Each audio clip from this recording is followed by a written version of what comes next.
on the power feed from my Bridgeport, when I first looked at this split washer, I thought it was one piece. I still can't tell if this broke. At any rate, finally I realized I was able to just pull that off. And get that thing off of there. But you better bring your fucking mojo. That's all I know. I ended up beating on it with that hammer and two hands and just side to side. You couldn't get a good swing, and broke out some plastic wedges for stereos, which used to have a different profile.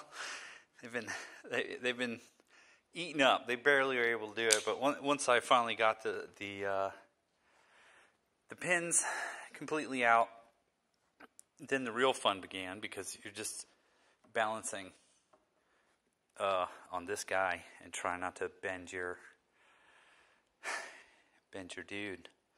And it put up a fight until I got to about here on the back end, and then I was able to just lift it and get it on the ground. So anyway, that was step one for trying to get this table off. So hopefully things will go a little bit smoother. I would say removing this thing on your own, I wouldn't recommend it. I would recommend having a friend nearby, because it got precarious twice. And the last time I had to bail and just kind of put it back, because I actually undid this side first, so the table just pushed away, which just left the spindle flapping in the breeze. Anyway, live and learn. First time taking that apart, and I don't know. I don't know what to tell people, except that does come off, and it does just slide off.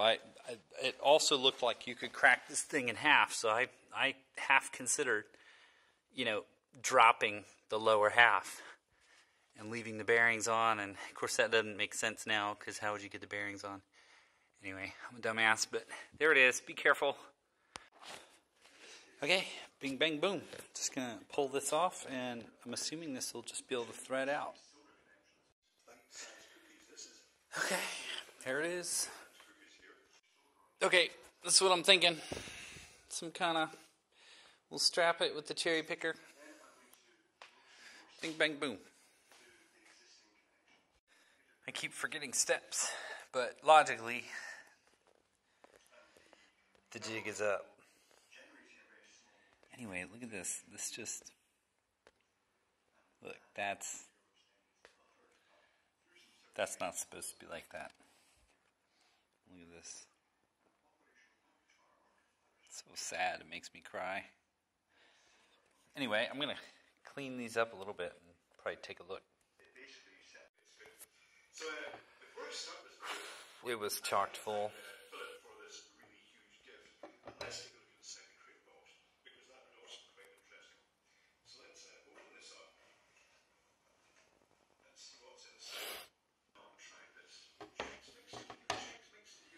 And I think it was sticking out about that much.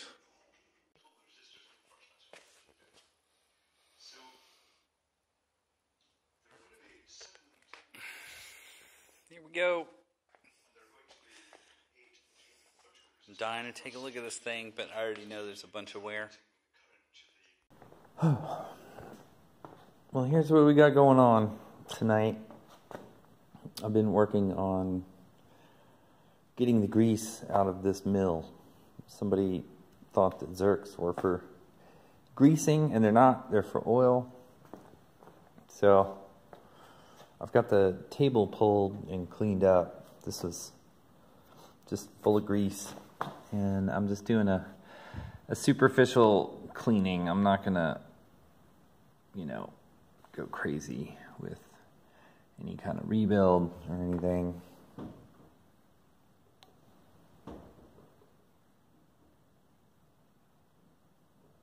It's a beautiful night, but my doors are making noise, and I'm afraid to open them up, because then I'll just get the I'm waiting for the hornets. The hornets, they just go nuts. Having a high ceiling for a shop, it's great during the day, but then it's hot as shit, and then at night, if you open up the doors, the hornets just fly in here, and I'm thinking none of this is ideal for my machine shop setup, and yeah, I'm just in a big box. So I think I want a smaller, easier to heat and be comfortable in. Anyway, back to this guy. So I've got him cleaned up. There is sort of a, I don't know if it's a scratch. I don't think this happened when I was pulling it off. It almost looks like a crack. And I can definitely feel it. I don't know. Whoa. There we go.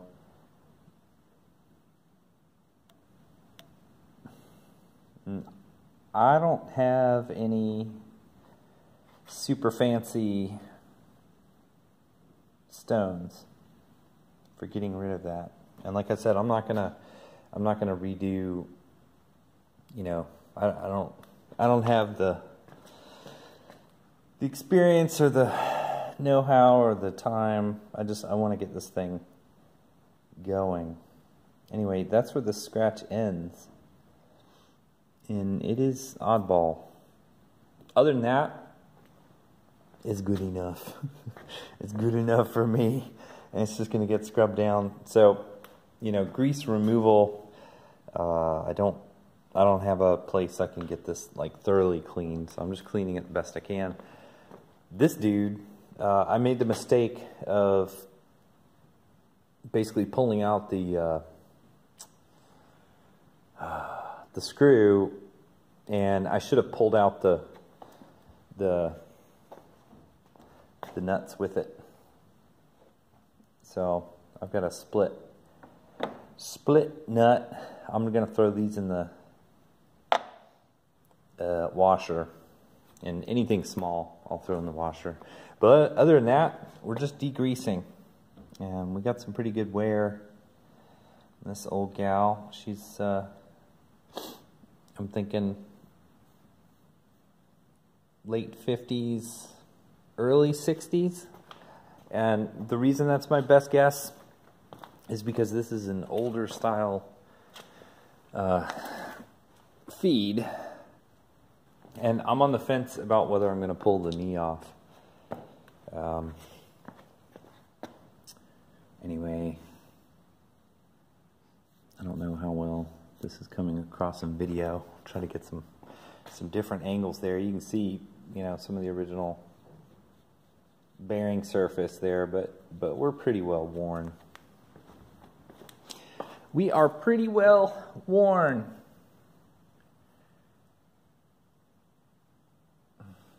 The knee actually doesn't look nearly as worn, but it just probably hasn't been moved a lot.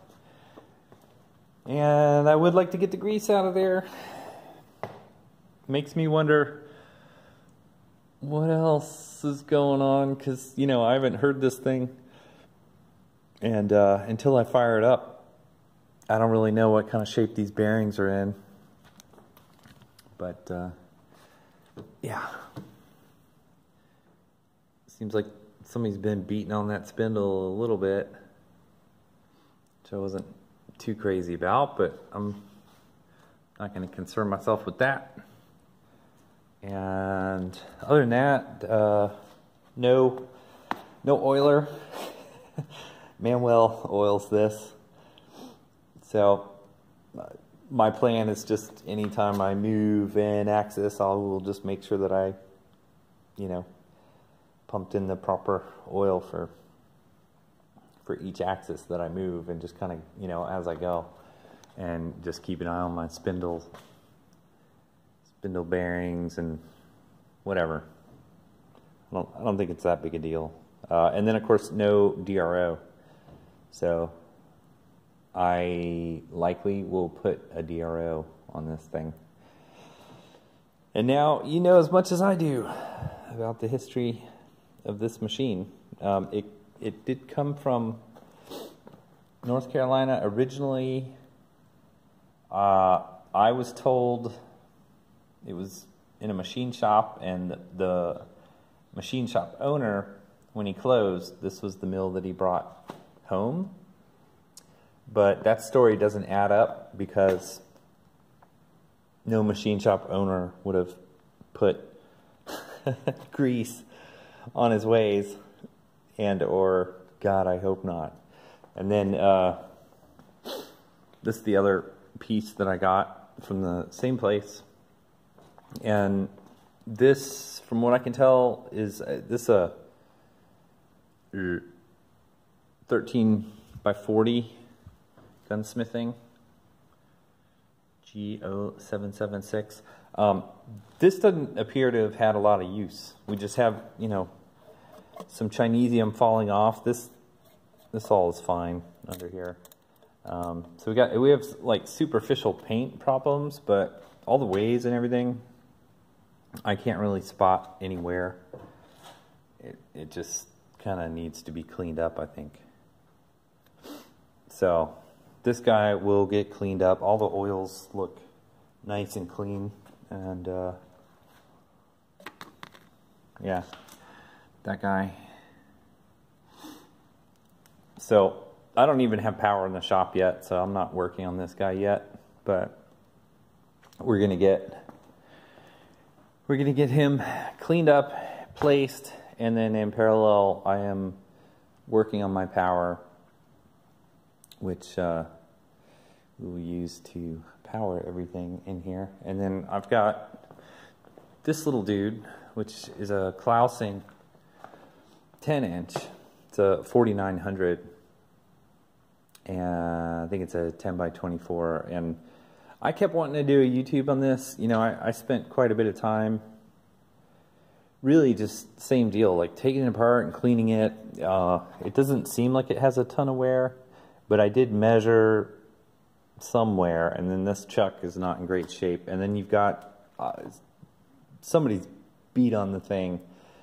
It came from a school, but I got everything, you know, nice and loose and adjusted, and I'll probably have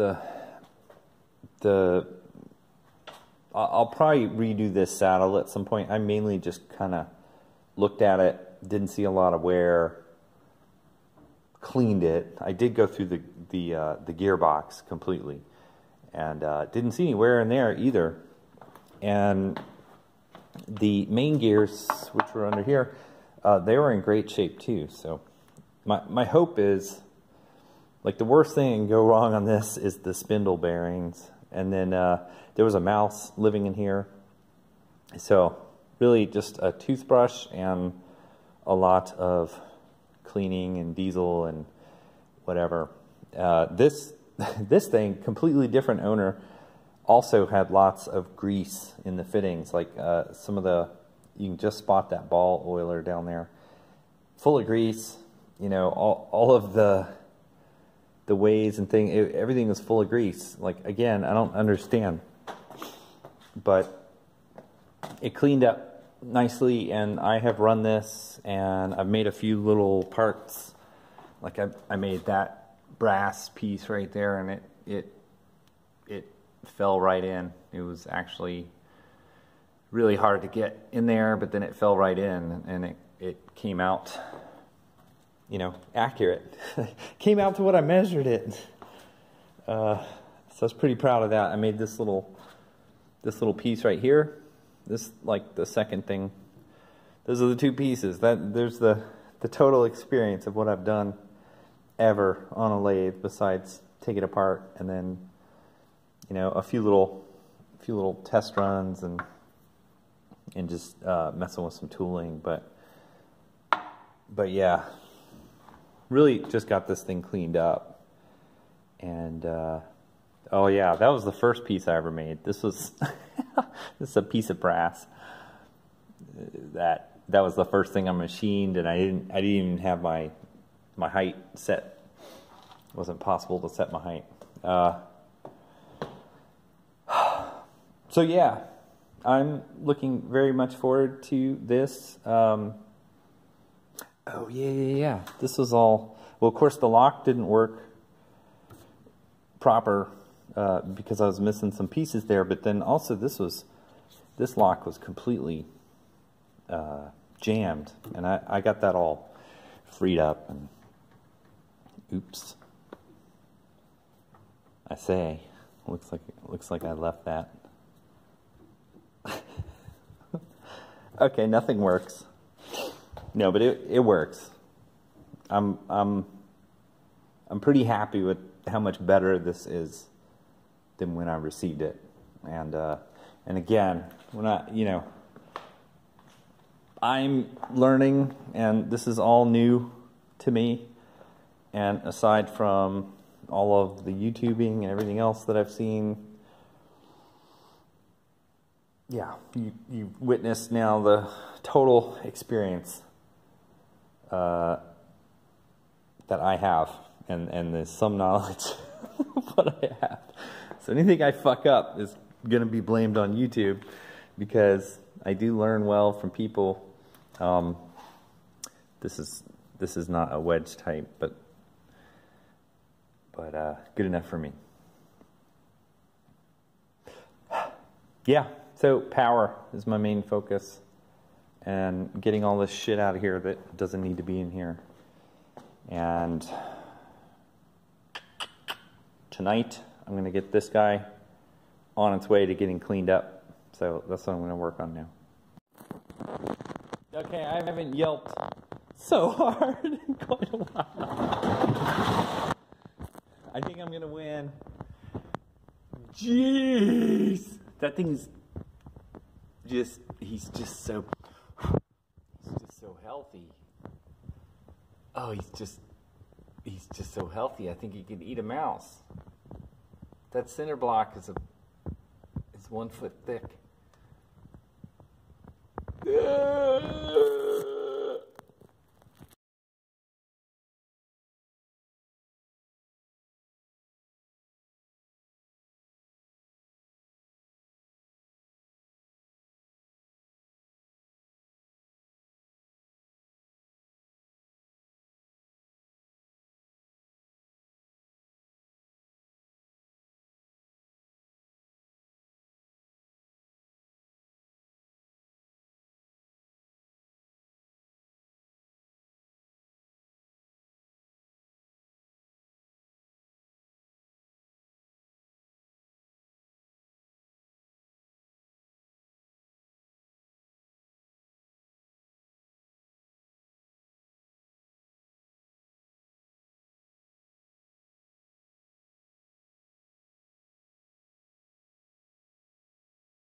I'll throw that in the ultrasonic cleaner.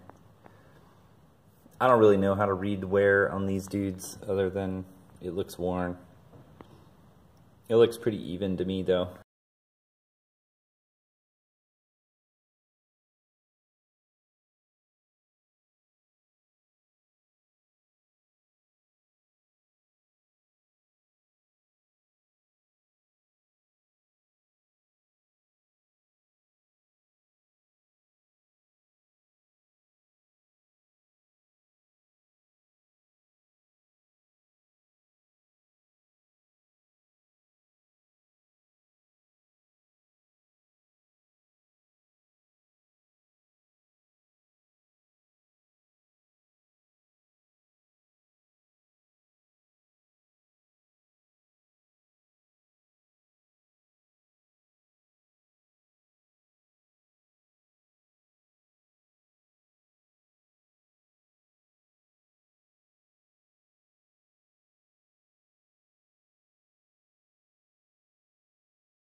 Well, definitely the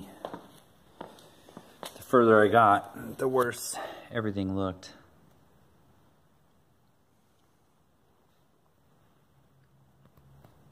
So, maybe a little bit out of my element here.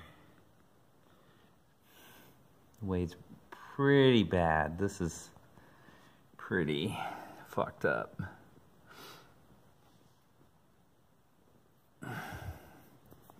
But, I mean, I will say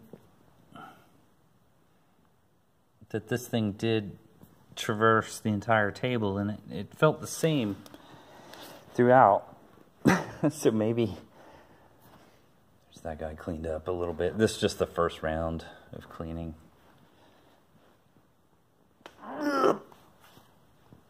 Anyway, as bad as this is, maybe it is. It's really bad. Yeah, that's really bad.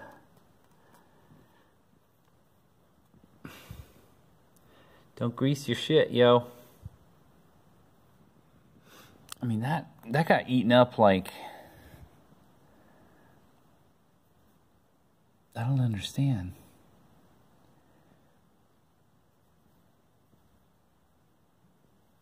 I don't know if that's rust.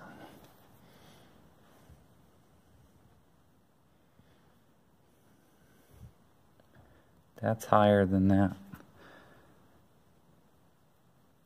Yeah. Whew. Anyway, I'm done for the night. That's so much I could do. We got it cleaned and I don't know. Like I said, I may be out of my element here. Or, you know, may just put it back together and do the best I can. I'm definitely a little bummed because I don't think I can scrape this in. I certainly don't have, I don't know, we'll sleep on it, the experience or the equipment.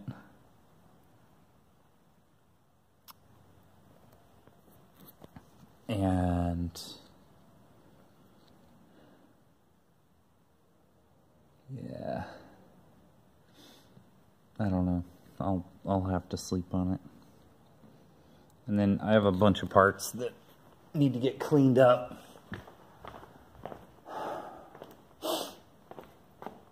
Basically all those guys. And then I haven't even really looked at the 2 screws. But yeah, all of this damage.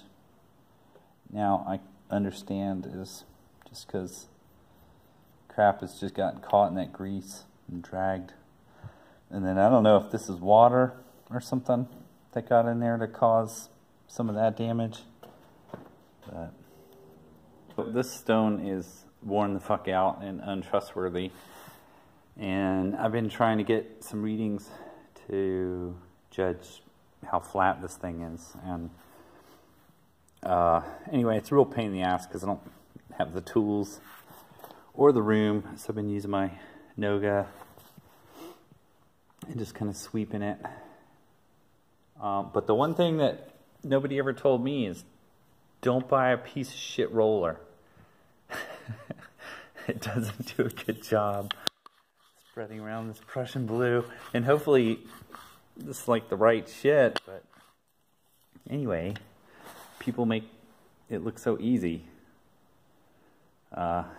This saddle's fucked, I'm pretty sure, but we're gonna try to blue it up best we can.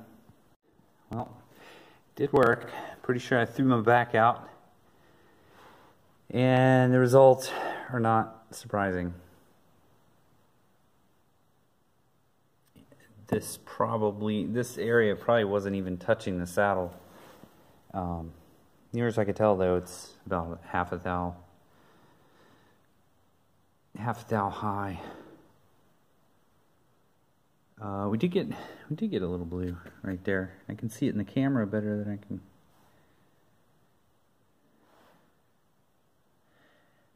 can see it in real life. It could have just been because it wasn't applied correctly. Hey, boy. Well, that told me nothing. Nothing I didn't already know. And here's the other side. Which makes a lot of sense. Got a lot of wear.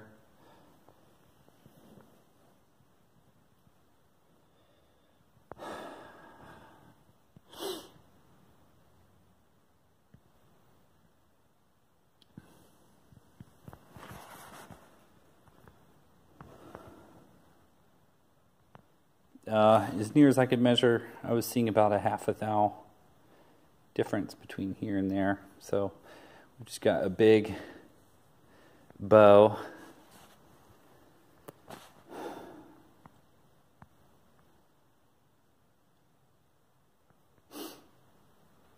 Yeah. So I guess the bed ends up probably riding on this lobe, I guess. Well, it sure would be nice to get all this straightened up, but there's hardly any. There's about 1 thou here. There's about almost no thou here. Yeah, I think this saddle is just worn out.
Well, maybe not ideally where I would have put a hole, but I don't think it's that bad. I located from the outside, so kind of hit right in between, in betwixt, which I'm confused because I didn't think I had grout in here, but I think I've made it through the wall. And this looks grout filled, but maybe not. Maybe this is just paper thin. Either way, this is what we got. This is what we're going with. So I can locate my box now on the wall. Here's my grout marks. So that's where I expected to have grout. And then I'll run it outside too. So this after a few hours of work. we've got schedule 80. And then I drilled a hole that's a little bit too big there. I should have gone 2 inch, and I went 2.5 because that is what this hole needed to be.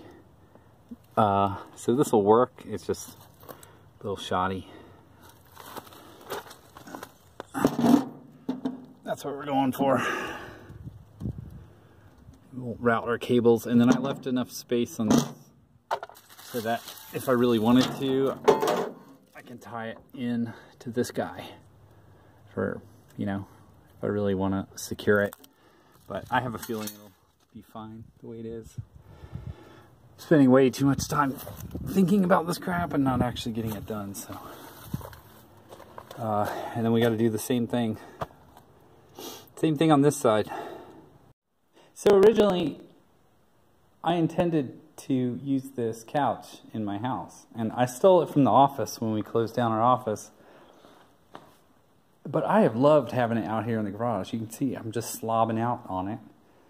And the best thing is, fuck a vacuum cleaner fitting under the couch. My cherry picker can fit under the couch, which I kind of needed it to get out of my way because I've got a mess in here. I've got the outside sort of located, and I'm ready to hang my 42 space load center. And really figuring out where this was is kind of step one. So I reckon I'm just going to hang it on this wall with some Tapcons. And well, that was a lot of damn work. For whatever reason,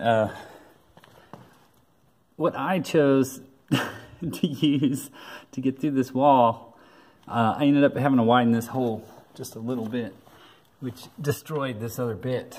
But we are done, and I think it looks pretty good. We got a little globbing up in there. They say not to glob, but I wanted to be sure. The inspector saw that all of this was glued. I use schedule 40 going through the wall, and if need be, I can brace it pretty good outside. Everything else is schedule 80. And this is the load center. And at this point, I should just be able to pick it up, place it on there, and zip, zip, be done.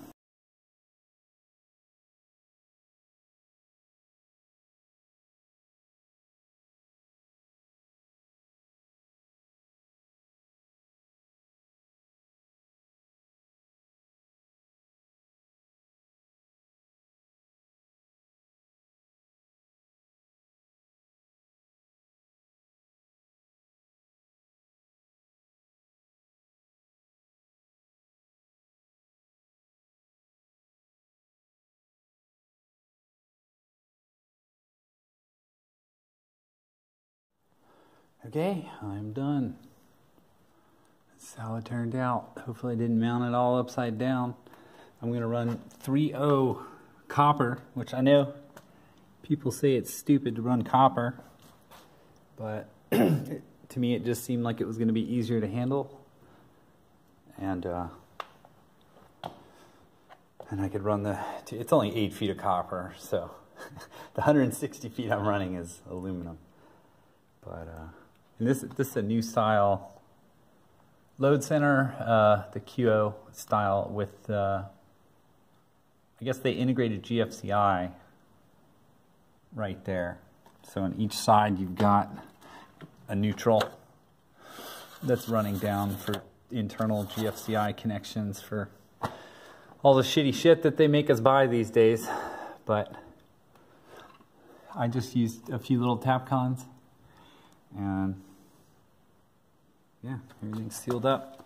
Everything looks good to me. I'm super excited to have made progress here. And I don't think it looks that bad, if I do say so myself.